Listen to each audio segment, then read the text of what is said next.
महाराष्ट्र माझा, प्रत्येक गावातून आणि प्रत्येक जिल्ह्यातून थेट तुमच्यापर्यंत. या कार्यक्रमासाठी जे उपस्थित आहेत सर्व आपल्या उपस्थित आहेत. ओके. ते आहेत काही आपण आपल्या दर्शक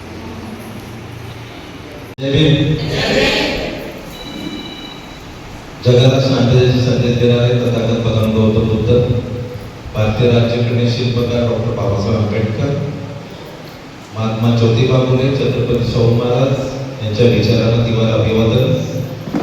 भारतीय बौद्ध महासभा राष्ट्रीय अध्यक्ष महाउपासिका मीराबाई आंबेडकर, राष्ट्रीय कार्याध्यक्ष आदरणीय भीमरावजी आंबेडकर, राष्ट्रीय सल्लागार सन्माननीय प्रकाशजी आंबेडकर आणि सर्व आंबेडकर कुटुंबाच्या कार्याला माझा प्रणाम.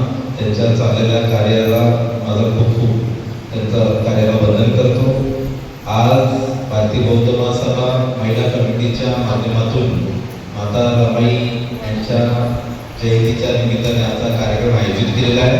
आजच्या कार्यक्रमासाठी उपस्थित सन्माननीय महाराष्ट्र राज्य संस्कार उपाध्यक्ष स्वातीताई गायकवाड, ज्यांच्या अध्यक्षतेखाली आजचा कार्यक्रम पार करतोय अशा आदरणीय उषाताई कांबळे, तसेच त्यांची सर्व आज ज्यांनी सूत्रसंचालन केलं अशा छायाताई गवळी, तिशलाताई सावळे, कमलाताई कांबळे, तसेच सर्वच कमिटी, तसेच आमच्या इलेताई इले असतील, देसाई मॅडम असतील, सुर्वे असतील, बिराडे मॅडम असतील, सर्वांचीच काही नावं घेत नाही.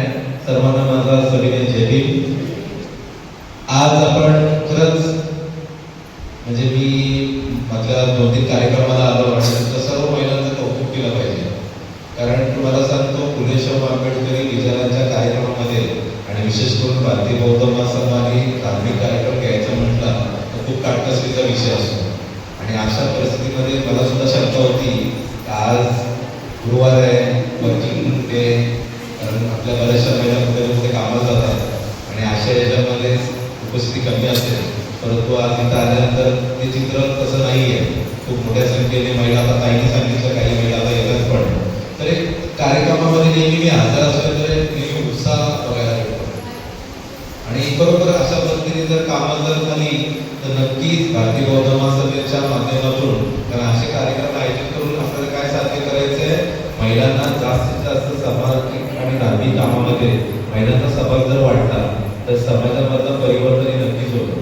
आणि मी नेहमी सांगतो, बाबासाहेबांचं वाक्य आहे तर कुठल्याही समाजाची जर प्रगती जर करायची असेल तर महिलांचा पुढाकार महत्वाचा आहे. म्हणून त्याचं एक सुविचार जर मित्र दिला जातो, कारण कुठल्याही समाजाची प्रगती झाली तर त्या समाजाच्या महिलांनी शिकल्या आणि पुढारल्या याच्यावर त्या समाजाची प्रगतीचं मेजरमेंट केलं जातं. आणि म्हणून त्याच्यामध्ये महिलांचं सामाजिक कार्यामधलं जे योगदान आहे ते खूप प्राधान्याने असलं पाहिजे.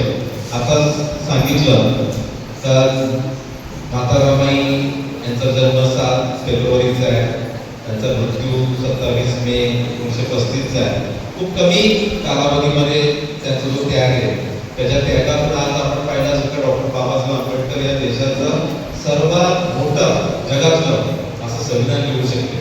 आणि म्हणून आज आपण बघतोय माता सावित्रीबाईच्या लेखी आता जीन्स आणि टी शर्ट मध्ये फिरायला लागले. माता सावित्रीबाईच्या ज्या लेखी आहेत त्या आता पंतप्रधान आणि राष्ट्रपती व्हायला लागलेल्या आहेत, IPS ऑफिसर व्हायला लागले, अधिकारी व्हायला लागलेले आहेत. माझ्या कोर्टातल्या 2 जजेस यामुळे महिला आहेत का ज्याच्या समोर 100 वकिलांना असं सलाम करायला लागतं केल्यानंतर. हे जे परिवर्तन आहे कुणाचं आहे, हे डॉक्टर बाबासाहेब आंबेडकरांचं आहे आणि माता रमाई यांनी केलेल्या त्यागाचं आहे. कदाचित तेव्हा जर माता रमाई यांनी जर त्याग केला नसता तर बाबासाहेब आंबेडकर त्याचं शिक्षण पूर्ण करू शकले नसते आणि शिक्षण जर पूर्ण नसतं झालं तर भारताचं संविधान लिहू शकत नसतं. आज आपण बोलतोय, आज आपल्या महिला आहेत तर आपण हक्क आहे, कारण आपली रक्ताचं नातं आहे रमाई बरोबर. तर रमाईचं जे नातं आहे ते सर्व भारतातल्या महिलांबरोबर पण आहे आणि त्याच्यासाठी सुद्धा त्याचं खूप मोठं योगदान आहे. कारण रमाईने सुद्धा त्यांच्या विचारातून ज्या काही गोष्टी मांडलेल्या आहेत त्याचा सुद्धा अनुकरण डॉक्टर बाबासाहेब आंबेडकरांनी लक्षात घ्या. कारण डॉक्टर बाबासाहेब आंबेडकरांनी तेवढी जर सत्ता नसती तर डॉक्टर बाबासाहेब आंबेडकरांनी सुद्धा ते संविधान जेव्हा राजगृह बांधतात त्याच्यानंतर तुम्हाला इतिहास माहीत असेल, परंतु दुर्दैवाने त्याची प्रकृती बरी नसली कारणाने त्या लवकर निघून गेल्या. कदाचित अजून जर बाबासाहेबांना साथ लाभली असती तर या देशाचं चित्र अजून बदललं असतं. आणि हे सर्वात मोठे योगदान हे माता सावित्रीबाईंचं आहे. आणि बाबासाहेबांनी जे संविधान लिहिलेलं आहे आणि संविधानाच्या माध्यमातून आपण पाहिलं जाईल हिंदू पोटगीर वाचला मी नेहमी सांगतो, 2 पुस्तकं महिलांनी वाचली पाहिजे, एक भारतीय संविधान आणि हिंदू पोटगीर. लोक म्हणतील हिंदू पोटगीर कुठे पारित झाला, पण हिंदू पोटगीर बिलाचे रूपांतर आज जेवढे कायदे आहेत महिलांचे, त्या कायद्याचा जे मेन जो गाभा आहे तो हिंदू पोटगीर आणि भारतीय संविधान आहे. आणि म्हणून आपण म्हणतोय आज अनेक ठिकाणी महाराष्ट्रामध्ये नुकतंच नगरपालिकेच्या निवडणुका झाल्या, जिल्हा परिषदेच्या झाल्या, प्रत्येक ठिकाणी आमच्याकडे 10 महिला ओबीसी आणि इतर याच्यासाठी रिझर्व होत्या. आणि बऱ्याच पेपरला बातम्या आल्या का नगरपालिकेमध्ये महिला आणि महिलाला सुट्टी आणलेल्या आहे, तरी डॉक्टर बाबासाहेब आंबेडकरांनी आणलेले. आज अनेक ठिकाणी कामामध्ये असेल, नोकरीच्या ठिकाणी असेल, राजकारणात असेल, प्रत्येक ठिकाणी महिलांची सक्ती केलेली आहे. इव्हन तुम्हाला कुठली ट्रस्ट जरी तयार करायची असेल तरी सुद्धा त्याच्यामध्ये महिला असल्या पाहिजे अशा प्रकारचा प्रोव्हिजन केलेली आहे. आणि म्हणून बाबासाहेबांनी जे कायदेशीर आधार तयार केले आहे, परंतु दुर्दैवाने काय होतंय, आपल्या महिला अजून तेवढ्या पुढे येत नाहीये. आणि मग राजकीय आणि महत्वाची पदं घेण्यासाठी जो समूह तो बाबासाहेबांना मानत नाही, बाबासाहेबांच्या विचारांना मानत नाही, त्या महिला पुढे जातात. परंतु त्या महिलांचं क्रेडिट कुणाला जातं, तर माझा कोण एकविरा देवी, माझी ही काली माता, माझी ती देवी, माझा हे. परंतु भारताच्या तमाम महिलांनी जर कुणाला मानलं पाहिजे तर ते जिजाबाईंना मानलं पाहिजे, ते रमाईला मानलं पाहिजे. परंतु तो इतिहास माहीत नसल्या कारणाने आज आपण म्हणतोय तर एखादी महिला जर IPS झाली तर ती 10 गुरुवार उपवास करते किंवा सोमवार उपवास करते, परंतु तिला हे मान नाहीये का मी आज जे काय उभी आहे त्याचा पूर्णपणे जे काही क्रेडिट आहे हे डॉक्टर बाबासाहेब आंबेडकर आहे आणि साहजिकच हे रमाई आहे.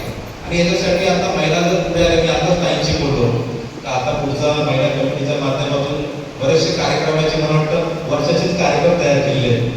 तर एक चांगला उत्साह आहे, कारण महिला जर पुढे आल्या तर महिलेला जर धार्मिक जे काही संस्कार आहेत ते जर समजले की ते नवऱ्याला पहिले तयार करेल, नवरा तयार झाला तर मुलं तयार होणार आहेत.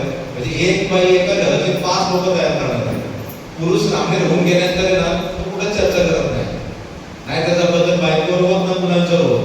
पण बाई जर ती संसारिक झाली तर ती आजच्या घराला बदलून टाकते. तर मला वाटतं खूप चांगल्या प्रकारचा प्रोग्राम तुमचा आहे आणि अशा प्रकारचा ताईंबरोबर नेहमी बोलणं असतं तर आम्हाला हे कार्यक्रम का राबवायचे, कारण भारतीय बौद्ध महासभेच्या माध्यमातून आपण नेहमी बघतोय महिलांची उपस्थिती खूप कमी असते. परंतु जेव्हापासून तुमची महिला कमिटी तयार झाली आणि तुम्ही सातत्याने जे कार्यक्रम घेत आहे, मी मागच्या पण एका कार्यक्रमाला आलो आणि इतक्या उत्साहाने तो कार्यक्रम तुम्ही तयार केलेला आणि खरोखर म्हणजे कधी कधी मला पण असं वाटतं अरे इतक्या महिला येतील का, आजच्या कार्यक्रमाची सुद्धा शंका होती. परंतु खूप मोठ्या संख्येने तुम्ही इथं आला. अशाच प्रकारचा, कारण तुम्हाला सांगतो जसं आम्ही नेहमी सांगतो आमचे कायदेशीर शिबिर असताना आज भारतातील लोक 90% शिकलेली आहेत पण सुशिक्षित नाही. बघा, शिक्षित आणि सुशिक्षित फरक आहे. आता तुम्ही म्हणाल तर शिकल्या लोकांना सर्व माहिती आहे, पण तो शिकलाय पण अडाणी आहे का त्याला कायदाच माहिती. मग आपली भारतीय बौद्ध महासभा काय म्हणते, तू शिकलाय पण संस्कारित नाही. आता संस्कारित व्हायचं आहे आणि मग संस्कारित होण्यासाठी भारतीय बौद्ध महासभेमध्ये काम करणं गरजेचं आहे. आता आम्ही सुद्धा वकील म्हणून काम करतोय किंवा एक विद्यार्थी आंदोलनामध्ये काम करतोय, मी अनेक ठिकाणी अनेक NGOशी जोडलेलो आहे, इतर समोरच्या लोकांबरोबर काम करतोय. परंतु जे काय आपल्याबरोबर संस्कार आहेत याचं सुद्धा क्रेडिट त्याचं पूर्णपणे भारतीय बौद्ध महासभेला जाते. कारण माझे वडील सुद्धा केंद्रीय शिक्षक होते, माझा भाऊ सुद्धा राजकारणामध्ये काम करत होता, तर त्याची सुद्धा जे नेहमीचं जे वस्तू होतं ते भारतीय बौद्ध महासभेतच होतं. तर भारतीय बौद्ध महासभेच्या माध्यमातून अनेक लोक घडली आहेत आणि याच्यासाठी अशा प्रकारचे कार्यक्रम होणं खूप गरजेचं आहे. राहिला प्रश्न या निमित्ताने मला असं वाटत नाही की मी कायद्याबद्दल काहीतरी बोललं पाहिजे. मला वाटतं इतर कुठल्याही समाजापेक्षा सर्वात जास्त कायदे जर कोणाला माहिती असेल तर ते बौद्ध पिढी. त्याचं कारण काय, तर ती वाचक आहे की आता बाबासाहेबांचं संविधान वगैरे वाचायला लागले की बुद्धाने धम्मा वाचते आणि ज्याने बुद्धाने धम्मा वाचले ना त्याला संविधान वाचायची गरज पण नाही. आणि हे मी नाही सांगत, हे जे सुप्रीम कोर्टाचे जजेस आहेत ना ते सांगतात. तर जर मी देव, आत्मा आणि जे काय आहे ते कुठं पाहिलं असेल तर ते कशामध्ये, ते भारतीय संविधानामध्ये. मी मागच्या पिढीला सुद्धा सांगितलंय भारतीय संविधान काय सांगतोय, मला जगू द्या आणि दुसऱ्याला जगू द्या, ते संविधान सांगतोय. भारतीय संविधान काय सांगतोय, प्राणी मित्रावर प्रेम करा, प्राण्यांना संरक्षण करा. इथं आपण काय सांगतोय, भारतीय बौद्ध महासभा आणि बौद्ध विचार काय सांगतात, प्राणी हत्या करू नका. तुम्ही पंचशील जर वाचली तिकडे आणि इकडे जर भारतीय संविधान वाचला तर त्याच्यामध्ये पंचशीलच दिसते, काहीच फरक नाही. म्हणून ज्यांनी बुद्धाने धम्मा वाचलेला आहे त्याला भारतीय संविधान